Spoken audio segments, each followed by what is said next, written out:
प्रिय विद्यार्थियों, आशा है आप सभी सकुशल होंगे और आपकी पढ़ाई घर से सुचारू रूप से चल रही होगी। प्यारे बच्चों, आज जो वीडियो हम लेकर आए हैं वह है कबीर की साखियाँ और शब्द नामक रचना। तो आज इस वीडियो में हम साखियाँ और शब्द की अर्थ सहित व्याख्या करेंगे और काव्य सौंदर्य पर प्रकाश डालेंगे। ये रचनाएं संत कवि कबीरदास की प्रसिद्ध रचना है। तो इस रचना की व्याख्या करने से पहले, साखियाँ और शब्द को जानने से पहले हम जानेंगे कबीरदास का जीवन परिचय। महाकवि कबीरदास न केवल संत काव्यधारा के अपितु संपूर्ण हिंदी साहित्य के महान कवि थे। यद्यपि वे निरक्षर थे तथापि उनकी अभिव्यक्ति क्षमता विलक्षण थी। कबीरदास जी जो हैं वो संत काव्यधारा के ही नहीं अपितु संपूर्ण हिंदी साहित्य के महान कवि हैं। जो हिंदी साहित्य को कई भागों में बांटा गया है और उसमें एक जो भक्ति काल आता है, भक्ति काल की जो संत काव्यधारा है उससे कबीरदास संबंध रखते हैं। तो वो केवल संत काव्यधारा के ही नहीं, उनकी जो गिनती है हिंदी साहित्य के महान कवियों के रूप में होती है। और महान कवि के साथ साथ उनकी गिनती एक महान समाज सुधारक के रूप में भी होती है। समाज सुधार के लिए उन्होंने बहुत से कार्य किए, वह अपनी रचनाओं में स्थान दिया समाज सुधार के कार्यों को। हालांकि कबीरदास निरक्षर थे, अक्षर ज्ञान उन्हें नहीं था, लेकिन उनकी जो अभिव्यक्ति क्षमता थी बहुत ही विलक्षण मानी गई है। कबीरदास जी का जन्म या इनकी तिथि को लेकर विद्वानों में पर्याप्त मतभेद हैं। फिर भी अधिकांश विद्वान यह स्वीकार करते हैं कि इनका जन्म सन 1398 ईस्वी में काशी नामक स्थान पर हुआ था। एक जनश्रुति के आधार पर इनका जन्म एक विधवा ब्राह्मणी से हुआ था, जिसने लोक लाज के भय से इन्हें काशी के लहरतारा नामक तालाब की सीढ़ियों पर छोड़ दिया था, जहाँ से नीरू और नीमा नामक जुल्हाहा दंपति ने इनको प्राप्त किया और इनका पालन पोषण किया।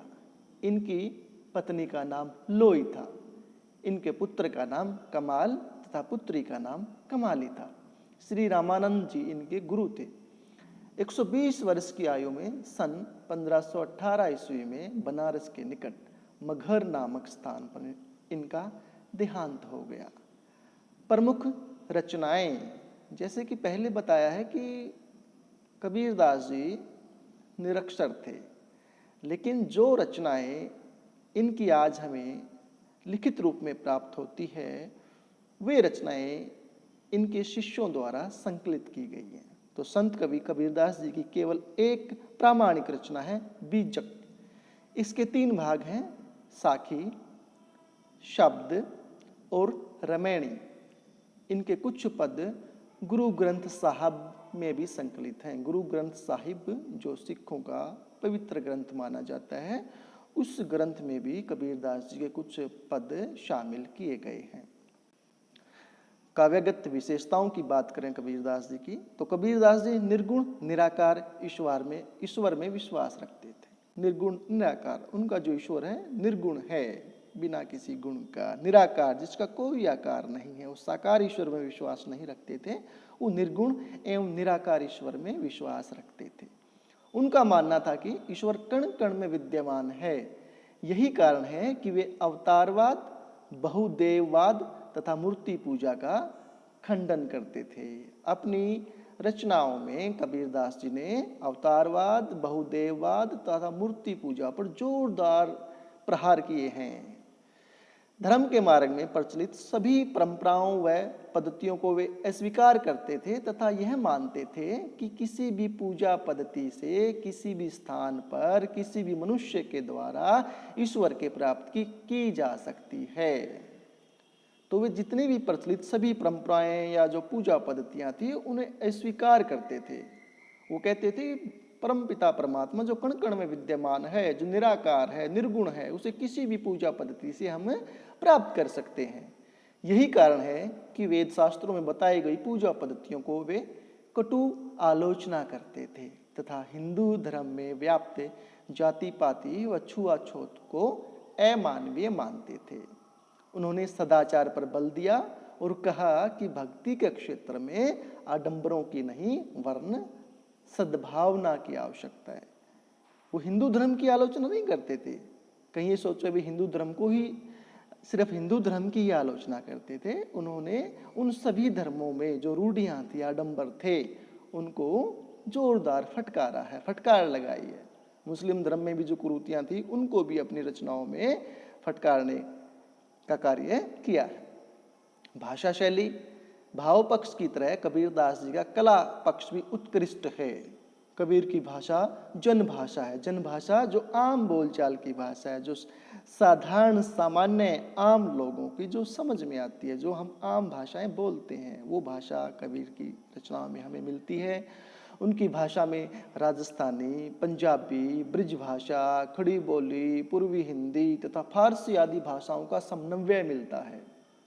यही कारण है आचार्य रामचंद्र शुक्ल ने कबीर की भाषा को सदुक्कड़ी भाषा कहा है। सदुक्कड़ी अर्थात जो साधुओं की भाषा होती है, और साधु एक जगह पे नहीं रहते, साधु भ्रमण करते रहते हैं, चलते रहते हैं, एक नगर से दूसरे नगर में, एक प्रांत से दूसरे प्रांत में। तो जहाँ जैसे जैसे वे भ्रमण करते हैं वैसे वैसे नई नई भाषाओं से उनका परिचय होता है, नई नई बोलियां से उनका परिचय होता है। तो अपनी भाषा में उन भाषाओं के, बोलियों के शब्दों को भी अपनी भाषा में सम्मिलित करते चलते हैं। इसीलिए जो कबीरदास की भाषा, उसको कई बार खिचड़ी भाषा भी कहा जाता है, पंचमेल खिचड़ी भी कहा जाता है। आचार्य हजारी प्रसाद द्विवेदी उनकी भाषा के विषय में लिखते हैं, भाषा पर कबीर का जबरदस्त अधिकार था। वे वाणी के डिक्टेटर थे। डिक्टेटर तानाशाह, जो अपनी मर्जी से कुछ भी करवा लेता है। तो जिस बात को उन्होंने जिस रूप में प्रकट करना चाहा, उसे उसी रूप में कहलवा दिया। तो वो वाणी पर उनका इतना जबरदस्त अधिकार था कि वो जो बात कहना चाहते थे वाणी के माध्यम से, जैसा उन्होंने चाहा, जिस भाषा में चाहा, उन्होंने उसे कहलवा दिया। उन्होंने अपनी कविता में मुख्यतः दोहा, चौपाई छंदों का प्रयोग किया है। उनके काव्य में अनेक राग रागनियां मिलती हैं। अनुप्रास, पुनरुक्ति प्रकाश, उपमा, रूपक, उत्प्रेक्षा, यमक, विरोधाभास, दृष्टांत आदि अलंकारों के स्वाभाविक प्रयोग से उनकी भाषा आकर्षक बन गई है। जो उनकी भाषा में राग रागनियां मिलती हैं, इससे उनके जो पद हैं उनमें संगीतात्मकता, गीतात्मकता गुण पाया जाता है। और यही कारण है कि आज जो कबीर के अनुयायी हैं, कबीर को अपना गुरु मानते हैं, तो उन साखियों, शब्दों और मैणियों के पदों को वे गाते हैं। तो ये था कबीरदास जी का जीवन परिचय। उसके बाद हम बात करते हैं साखियों पर। साखियां कबीरदास की जो रचना है हमारी पाठ्य पुस्तक में, साखियां। तो सबसे पहले हमें ये पता होना चाहिए साखियां होती क्या है, साखियों का अर्थ क्या है। साखियां का अर्थ है आंखों देखी। यह संस्कृत के साक्षी शब्द से लिया गया है, जिसका अर्थ है साक्षात या आंखों से देखी हुई। तो साखियां हैं यहाँ, उसका अर्थ क्या हुआ, आंखों देखी। और जो कबीर की जो साखियां हैं, कबीर की साखियों में भक्ति और ज्ञान के मार्ग को प्रमुखता दी गई है। तो जो पहला पद है साखियां का, वो क्या है, मान सरोवर सुभर जल हंसा केली कराही, मुक्ता फल मुक्ता चुगे अब उड़ी अनंत न जाही। मान सरोवर सुवर जल हंसा केली कराही, मुक्ता फल मुक्ता चुगे अब उड़ी अनंत न जाही। अगर हम शब्दार्थ की बात करें पहले, मानसरोवर एक झील का नाम है, कैलाश मानसरोवर। लेकिन यहाँ वो झील प्रतीक रूप में भी प्रयुक्त की गई है, मन रूपी सरोवर अर्थात हृदय। सुभर, सुभर जो अच्छी तरह से भरा हुआ है, जल आनंददायक भक्ति भाव, यहाँ जो जल है, जो उस मन के हृदय के अंदर जो आनंददायक भक्ति का जो भाव भरा हुआ उसके लिए है। हंस, हंस एक हंस पक्षी है, और उस हंस पक्षी की विशेषता अगर हम बताएं आपको, ये कहा जाता है कि हंस पक्षी की विशेषता, अगर इसे आप दूध और पानी मिला के दे दें तो यह दूध दूध पी लेता है, पानी पानी छोड़ देता है। तो यहाँ पे जो हंस है वो जीव का प्रतीक है। केली क्रीड़ा खेल, और यहाँ जीवन यापन के लिए आया है। क्राही करना, मुक्ताफल मोती, और मोती यहाँ किस रूप में प्रयुक्त हुआ है? मुक्ति के रूप में। उड़ी उड़कर, अनत कहीं और, जाहीं जाते हैं। तो इसका जो हम प्रसंग लिखेंगे वो बिल्कुल आसान है, जैसे आप लिखते आए हैं। प्रस्तुत दोहा, ये दोहा है हमारी हिंदी की पाठ्य पुस्तक क्षितिज भाग 1 में संकलित साखियां से उद्धृत है। इसके रचयिता प्रसिद्ध निर्गुण संत कवि कबीरदास जी हैं। इस दोहे में उन्होंने मनुष्य के हृदय को सरोवर तथा आत्मा को हंस का रूपक दिया है, ठीक है ना। और जहां रूपक दिया है, इसका मतलब यहाँ रूपक अलंकार भी है। जब इसकी विशेषता हम करेंगे, काव्य सौंदर्य हम करेंगे। व्याख्या क्या होगी इसकी? मान सरोवर सुभर जल हंसा केली क्राही, मुक्ता फल मुक्ता चुगै अब उड़ी अनत न जाही। कबीरदास जी ने अपने इस दोहे में हमें यह बताया है कि मुक्ति का मार्ग हमें केवल प्रभु भक्ति में ही मिल सकता है, और उसी से हमें परम आनंद की प्राप्ति होती है। इसी कारण से उन्होंने उपयुक्त दोहे में हंसों का उदाहरण दिया है। हंसों के उदाहरण के माध्यम से कबीरदास जी हमें यह बताने का प्रयास कर रहे हैं कि जो मुक्ति का मार्ग है, जो परम आनंद की प्राप्ति है, परमानंद की प्राप्ति है, वो हम कैसे प्राप्त करें। मानसरोवर के जल में क्रीड़ा करते हुए हंस मोती चुग रहे। मानसरोवर सुबर जल, मानसरोवर जो झील है वो बिल्कुल अच्छे जल से भरी हुई है, और उसके अंदर जो हंस हैं, केली क्राही, उसके अंदर क्रीड़ाएं कर रहे हैं, खेल रहे हैं। मानसरोवर के अच्छे पानी में उन्हें इस क्रीड़ा में इतना आनंद आ रहा कि उसे छोड़कर कहीं नहीं जाना चाहते। मुक्ता फल मुक्ता चुगे अब उड़ी अनंत न जाही। ठीक इसी प्रकार अगर मनुष्य भी खुद को ईश्वर की भक्ति में लीन कर ले तो वह परम मोक्ष का आनंद प्राप्त कर लेगा, तथा उसका कहीं और ध्यान नहीं भटकेगा। तो कबीरदास जी यहाँ हंस के माध्यम से हमें बताना चाहते हैं कि अगर हम प्रभु भक्ति का सच्चा मार्ग अपना लें, अपने जीवन में उस सच्चे मार्ग को अपना लें, तो हमें फिर क्या है, परम मोक्ष का आनंद प्राप्त हो जाएगा, और हमारा ध्यान कहीं और नहीं भटकेगा। उसके बाद अगला क्या है, अगला पद क्या है कबीरदास जी का? प्रेमी ढूंढत मैं फिरो, प्रेमी मिले न कोई, प्रेमी को प्रेमी मिले सब विस्मृत होई। प्रेमी ढूंढत मैं फिरो, प्रेमी मिले न कोई, प्रेमी को प्रेमी मिले सब विषय अमृत होई। प्रसंग बिल्कुल पहले वाला रहेगा। तो यहाँ कबीरदास जी क्या कहना चाहते हैं? प्रेमी ढूंढत मैं फिरूं, प्रेमी मिले न कोई।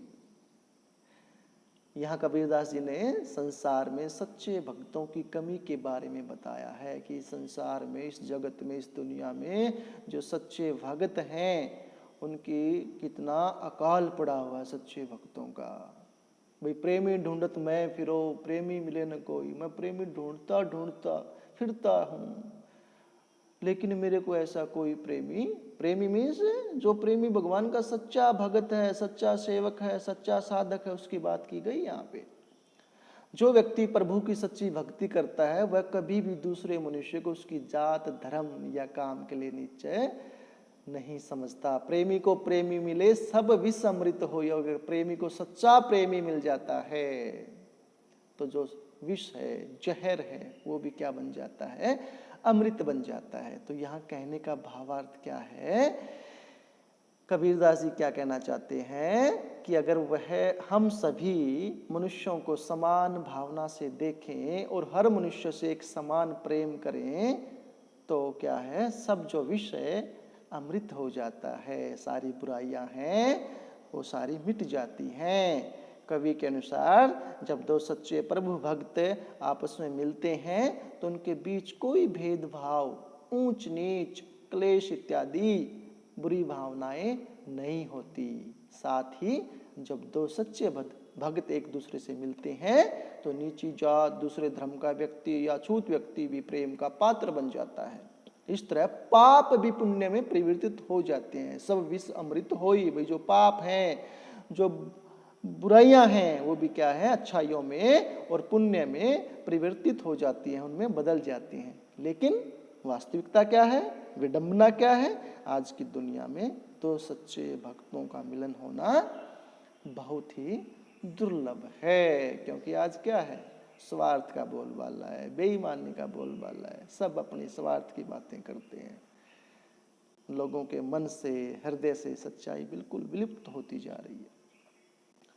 अगला पद क्या है, हस्ती चढ़िए ज्ञान की,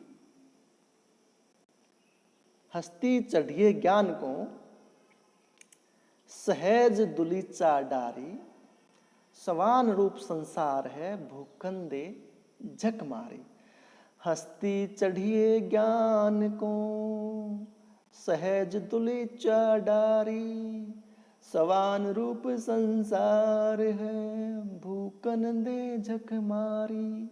यहाँ शब्दार्थ की बात, हस्ती हाथी के लिए आया है, सहज स्वाभाविक, दुलीचा कालीन, सवान कुत्ता, भूकंदे भोंकने दो, झक मारी समय बर्बाद करना। प्रसंग वही पहले वाला रहेगा, लेकिन यहाँ प्रसंग में हम एक पंक्ति जोड़ते हैं।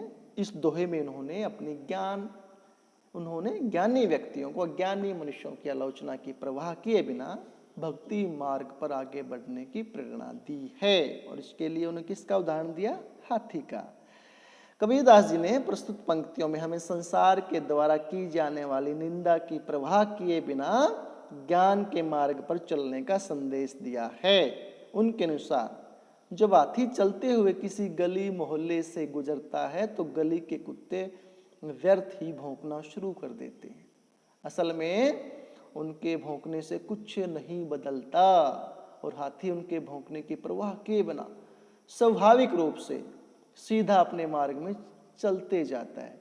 ठीक इसी तरह कवि क्या कहना चाहते हैं कि हम अपने ज्ञान रूपी हाथी पर सवार होकर, ज्ञान रूपी हाथी पर सवार होकर इस समाज की निंदा की परवाह किए बिना निरंतर भक्ति के मार्ग पर चलते रहे। हस्ती चढ़िए ज्ञान को भी, जो ज्ञान रूपी हाथी है उसके ऊपर सवार होकर सहज दुलीचा डारी, और सहज जो स्वाभाविक हम दुलीचा है, कालीन है, उसको डाल लें उस पे, ठीक है, बिल्कुल सहज हो जाए उसके ऊपर बैठ के, धैर्य से अब काम लें।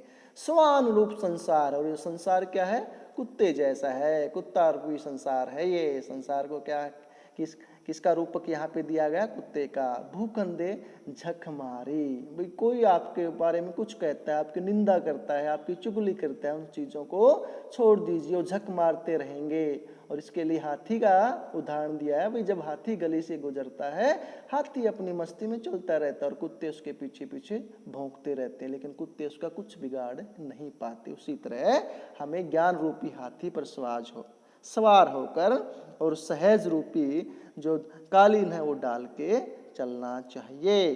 संसार है ऐसे निंदा चुगलियां करता रहेगा, उनकी हमें बिल्कुल भी परवाह नहीं करनी।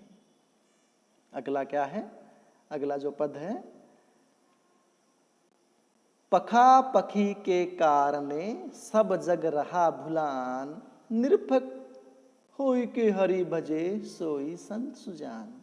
पखा पखी के कारणे सब जग रहा भुलान, निरपक होई के हरि भजे सोई संत सुजान।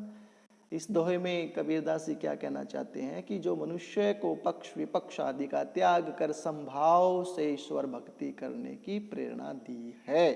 शब्दार्थ क्या रहेंगे इसके? पखापखी पक्ष और विपक्ष, कारणे कारण, भुलान भूला हुआ, निरपक निष्पक्ष, भजय भजन, सोई वही, सुजान ज्ञानी। प्रस्तुत पंक्तियों में कबीरदास जी ने हमें एक दूसरे से तुलना की भावना को त्यागने का उपदेश दिया है। भाई हम एक दूसरे की तुलना करते हैं, भाई मैं इससे श्रेष्ठ हूँ, मैं इससे श्रेष्ठ हूँ। जब हम दूसरे व्यक्तियों से अपनी तुलना करने लग जाते हैं, कवि के अनुसार कि बिना किसी द्वेष भाव के निष्पक्ष होकर प्रभु की भक्ति करना ही मोक्ष की प्राप्ति का एकमात्र मार्ग है। जो लोग एक दूसरे को जाति, धर्म, काम या धन के आधार पर छोटा बड़ा समझते हैं, वो लोग सच्चे मन से प्रभु की भक्ति नहीं कर पाते हैं और उन्हें मोक्ष की प्राप्ति नहीं हो पाती। इसलिए हमें इन भेदभावों से ऊपर उठकर निष्पक्ष मन से भगवान की भक्ति करनी होगी, तभी हमारा कल्याण हो सकता है। पखापखी के कारण सब जग रहा भुलान। भाई जो पक्ष विपक्ष के कारण है, भाई ये मेरे पक्ष का है, वो मेरे विरुद्ध है, वो मेरे खिलाफ है, वो विपक्ष में है। तो जो पक्ष विपक्ष के जो झगड़े हैं, इससे क्या होता है? सब जग रहा भुलान। सभी जो जग है इसमें भूले हुए हैं। सब जो जग है, सारा जग इसी में भूला हुआ है। निरपक होई के हरि भजे, निरपक होई के हरि भजे, निष्पक्ष होकर भगवान का भजन करो। हरि मीन्स भगवान। जो निष्पक्ष होकर भगवान का भजन करता है, सोई संत सुजान। वही संत क्या है? ज्ञानी है। तो यहाँ पखापखी पक्ष विपक्ष, भाई मेरा धर्म श्रेष्ठ है, मेरी पूजा पद्धति श्रेष्ठ है, ठीक है, मेरा संप्रदाय श्रेष्ठ है, इनको छोड़ के जो निष्पक्ष होकर भक्ति करता है, भगवान को भजता है, वही सच्चा संत है। अगला जो पद है, हिंदू मुआ राम कही, मुसलमान खुदाई, कहे कबीर सो जीवता, दूहू के निकट न जाई। हिंदू मुआ राम कही, मुसलमान खुदाई, कहे कबीर सो जीवता, दूहू के निकट न जाई। हिंदू मुआ राम कही, मुआ मीन्स मुआ का मतलब यहाँ मर गया। हिंदू राम कहता कहता मर जाता है, मुसलमान खुदाई, और जो मुसलमान खुदा कहता कहता मर जाता है। हिंदू मुआ राम कही, मुसलमान खुदाई। भाई हिंदू अपने आराध्य को राम राम राम करता है और मुसलमान अपने आराध्य का खुदा खुदा खुदा करता है। दोनों राम राम खुदा खुदा कहते कहते मर जाते हैं। कहे कबीर सो जीवता, दूहू के निकट न जाए। और कबीर किसको जीवित मानते हैं? कबीर क्या कहना चाहते हैं? कबीर के अनुसार वही व्यक्ति जीवित है जो इन दोनों के निकट नहीं जाता, जो इन दोनों के पास नहीं जाता। तो इस दोहे में कवि ने उस समय समाज में फैले हिंदुओं व मुस्लिमों के आपसी भेदभाव का वर्णन किया है। कवि के अनुसार उस समय समाज में हिंदुओं तथा मुसलमानों में एक दूसरे के प्रति काफी द्वेष था और वे एक दूसरे के धर्म से घृणा करते थे। यही स्थिति आज भी है। धर्म के नाम पर कितने झगड़े होते हैं, धर्म के नाम पर कितने दंगे होते हैं यहाँ पे आज भी। तो हिंदू राम को महान समझते थे, जबकि मुसलमान खुदा को। मगर दोनों राम और खुदा का नाम लेकर भी अपने ईश्वर को प्राप्त नहीं कर सके, क्योंकि उनके मन में प्रभु की भक्ति से ज्यादा आपसी भेदभाव और नफरत की भावना मौजूद थी। इसी वजह से संत कबीरदास जी ने हमें ये उपदेश दिया है कि हिंदू मुस्लिम दोनों एक हैं और राम खुदा दोनों ईश्वर के एक ही रूप हैं। ठीक है ना? जो इस झगड़े में नहीं पड़ता, जो इन दोनों के निकट नहीं जाता, वही जीवित है, अर्थात उसी को क्या है? ज्ञान की प्राप्ति है। अगला पद जो है वो क्या है? काबा फिरी काशी भया, राम ही भया रहीम, मोट चुन मैदा भया, बैठी कबीरा जीम। काबा मुसलमानों का पवित्र तीर्थ स्थान, जहां वो हज को जाते हैं। काशी हिंदुओं का पवित्र तीर्थ स्थल। काशी नगरी, जो भगवान महादेव की नगरी मानी जाती है, शिव शंकर की नगरी मानी जाती है। भया हो गया, मोट चून मोटा आटा, बैठी बैठकर, जीम भोजन करना। कबीरदास जी यहाँ क्या कहना चाहते हैं? कबीरदास जी कहते हैं कि उस ईश्वर को मनुष्य चाहे काबा में जाकर ढूंढे या काशी जाकर, या फिर राम के नाम से पुकारे या रहीम के नाम से, सभी एक समान ही है। काबा फिरी काशी भया, काबा फिर के आ गए, या काशी भया काशी हो के आ गए। राम ही भया रहीम, वही राम है वही रहीम है। जब तक गेहूं को बारीक पीसा नहीं जाता, मोट चून मैदा भया, वो खाने योग्य नहीं होता। लेकिन जैसे ही गेहूं को पीस दिया जाता है, वो स्वादिष्ट खाना बनाने लायक बन जाता है। ठीक इसी तरह हमें अपने बुरे भाव और विचारों को एकता की चक्की में पीसकर सद्भावना के आटे में बदलना होगा। कितनी बड़ी बात कबीरदास जी यहाँ पे कहते हैं। मोट चून मैदा भया, बैठी कबीरा जी, भाई काबी फिरी काशी भया, काबा फिरी काशी भया, राम ही भया रहीम। मोट चून मैदा भया, बैठी कबीरा जी। ठीक है ना? हमें अपने बुरे भावों और विचारों को एकता की चक्की में पीसकर सद्भावना के आटे में बदलना होगा। जो विरोध हमारे अंदर है एक दूसरे के, हिंदू और जो मुस्लिम हैं, जो एक दूसरे से विरोध करते हैं, एक दूसरे से द्वेष भावना रखते हैं, वह हमें दूर करनी होगी। और दूर कैसे होगी?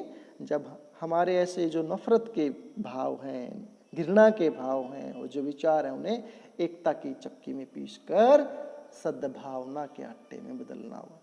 फिर हमें एक दूसरे के धर्म में कोई बुराई नहीं दिखेगी, हम उनमें केवल प्रभु की भक्ति का संदेश ही दिखाई देगा। और जिस दिन ऐसा हो जाएगा, उस दिन हिंदू मुस्लिम एक साथ बैठकर प्रेम से खाना खाएंगे। उसके बाद जो अगला है और अंतिम पद है, कुछ यूं है। ऊंचे कुल का जन्मिया, जे करनी ऊंच न होई।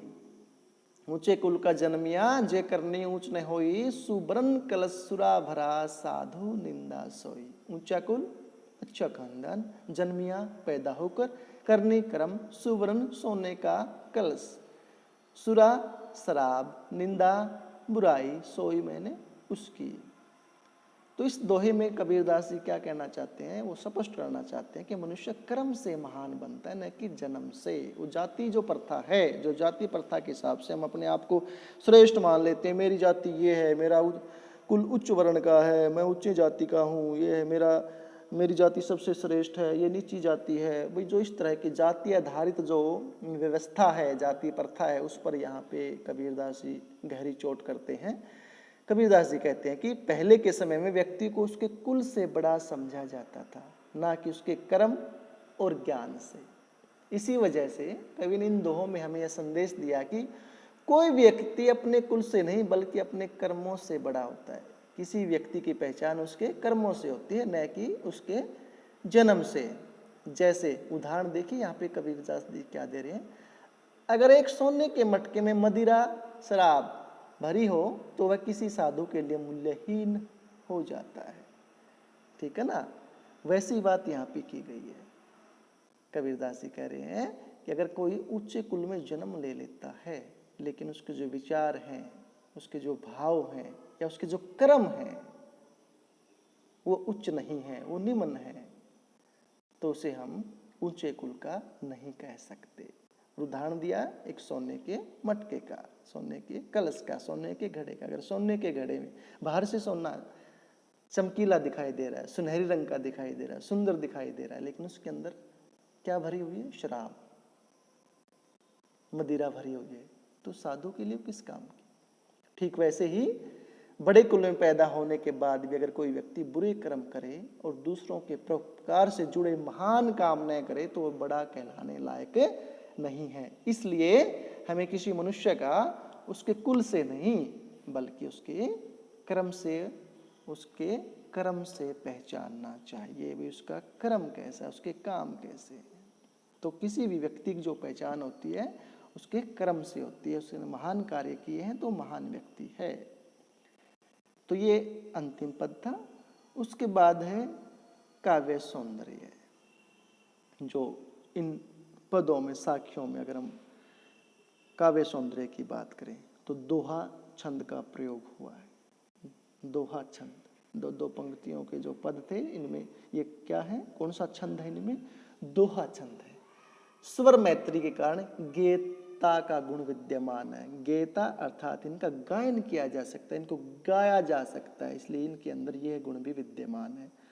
अनुप्रास रूपक अलंकारों का सहज प्रयोग है। सभी पदों में, लगभग सभी पदों में रूपक अलंकार का प्रयोग है। अभिधा एवं लक्षणा शब्द शक्तियों का प्रयोग है।